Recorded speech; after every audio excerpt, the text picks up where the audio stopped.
บางทีเราหัวใจเราอยากจะปล่อยนะแต่จริงๆนะ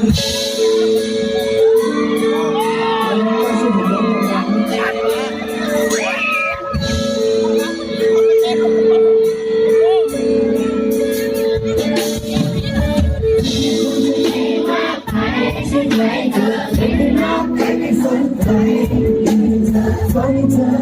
หัวใจนั้นไม่พอใจเธออาคิดเขาว่าอีกคนมันจะทำมันจะใจมันจะใจไม่รู้ทำไมมันปวดร้าวมันจะใจมันจะใจเอาไม่รัก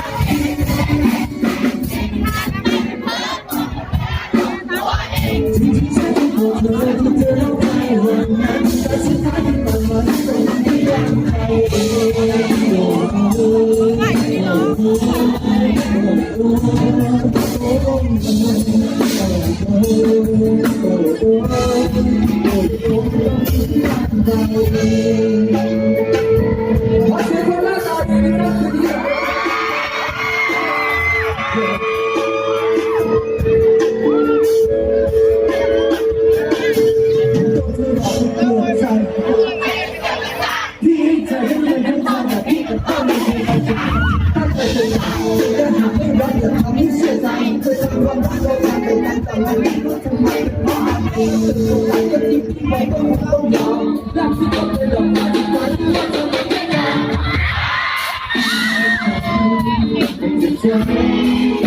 ใจ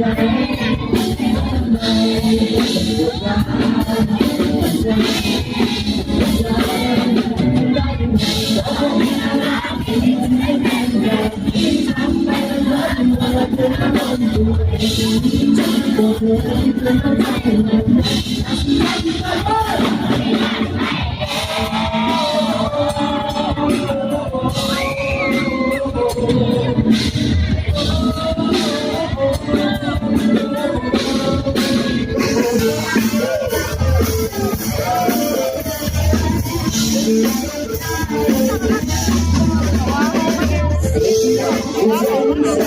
ยากจะมีแฟนเป็นของเราอยู่ในคนที่รักเราเราจะเจอกับคนที่ดีกับเราทั้งคู่อยากจะรักคุณอยากเป็นคนที่ใจที่รักช่วยที่ไม่ได้มาเดี๋ยวก็แค่มาอยากที่ดีไปเที่ยวบอกได้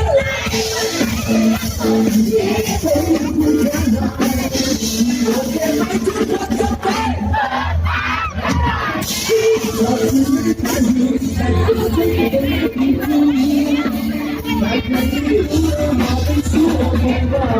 อเคไหมจ๊ะ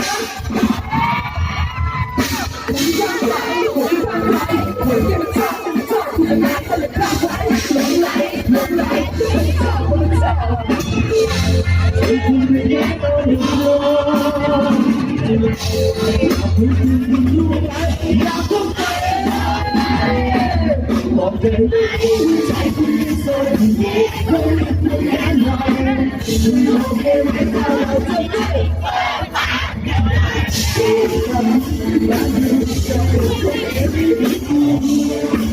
แต่ใครไม่รู้ว่าเป็นโซนที่รักรบกวนขอที่สองผู้เชี่ยวชาญมาได้ไหมครับให้ช่วยเอาไว้ขอด้วยขอโชคดีที่เป็นคนแสดงความที่จะสวยกับผมบ้างสองมืออย่าเลือกเราสามเรียนรู้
ขอดูสองมือชาวบ้านตบมือมาพร้อมกันกับผมเ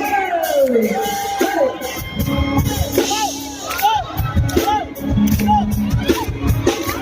ร้องเรียนร้องไหมร้องไหมครับผม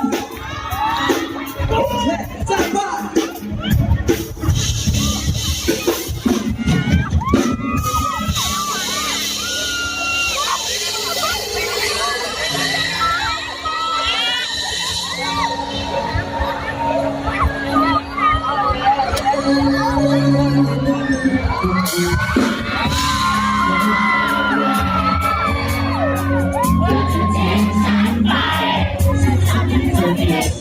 ฉันทำให้เธอเปลี่ยนฉันเข้าใจ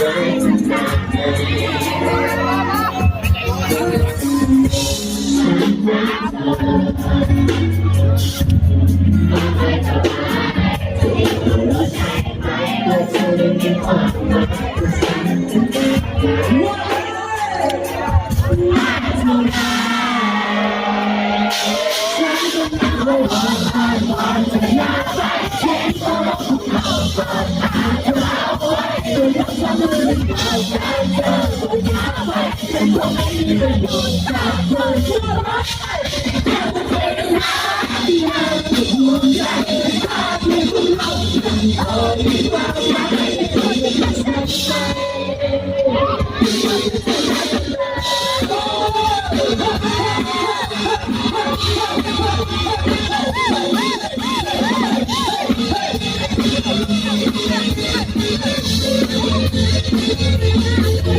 ฉันก็ยังต้องรอทางผ่านจะอยากให้ทิ้งมันเอา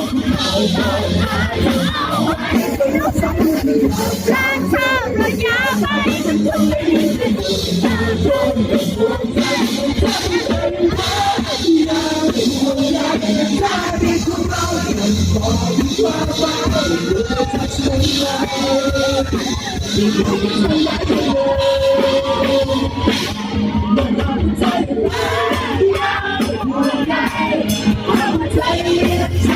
ฉันรออย่าปล่อยฉันไปก็มือไปและทำให้ฉันไม่พอจะบอกให้เธอจะ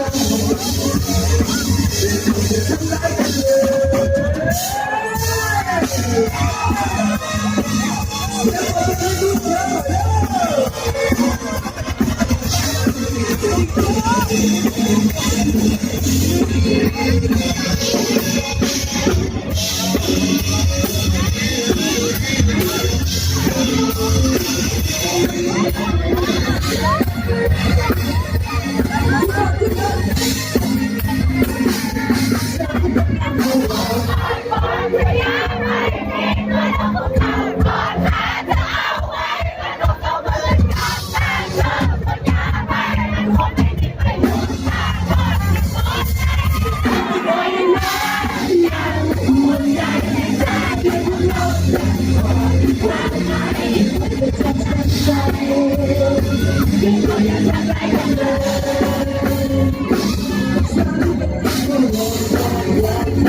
ใครอยากได้แฟนกลับบ้านวันนี้ตบมือดังๆ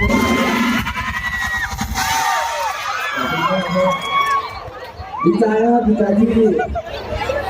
ได้กลับมาที่เชียงคานอีกครั้งหนึงนะครับดีใจที่ได้เห็นเพื่อนๆพี่ๆน้องๆหลายคนที่มาร่วมสนุกกับเราในวันนี้นะครับ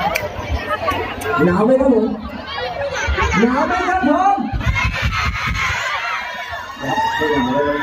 เราเต้นไปด้วยกันสักพักเราก็จะเริ่มเป็นอุ่นนะครับหรือว่าหนาวจะให้เป้ลงไปก่อนซะหน่อยตัวไม่หมดเลยกว่าจะถึงตีสี่ยังไม่หมดเลยโอเควันนี้เราเตรียมเพลงมาเยอะมากๆแล้วครับมีแต่เพลงสนุกๆทั้งนั้นแต่ขออนุญาตสลับเพลงร้องเพลงช้าๆให้ฟังกันดีกว่าเพลงต่อไปมอบให้กับคนที่อกหักในค่ำคืนนี้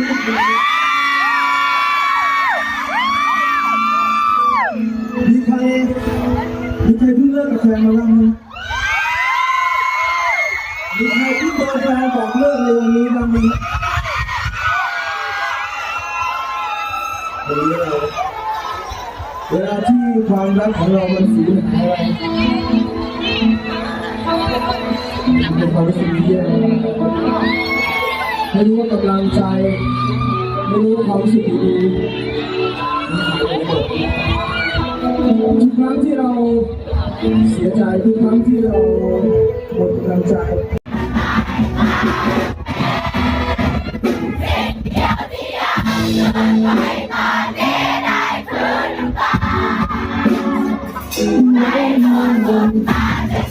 สุดยอด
สองเราช่วยเราไม่ให้แฟนความเศร้า เวลาที่เราเสียใจอย่าไปคิดว่าอารมณ์ทำให้เราปวดร้าว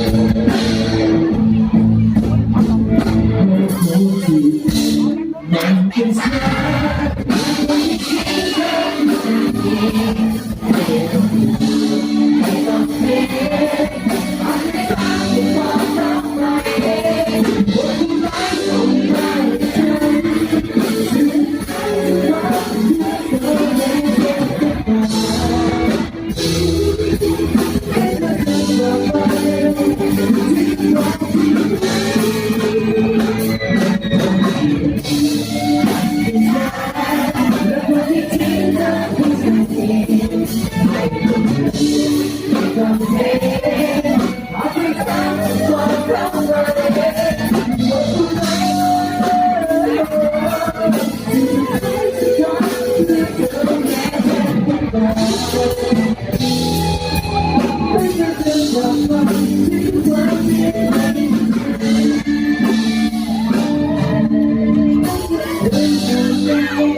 ขอบคุณมากครับผมขอบคุณที่ยังจำได้ขอบคุณทุกคนที่ช่วยผมร้องด้วยนะครับ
เป็นไร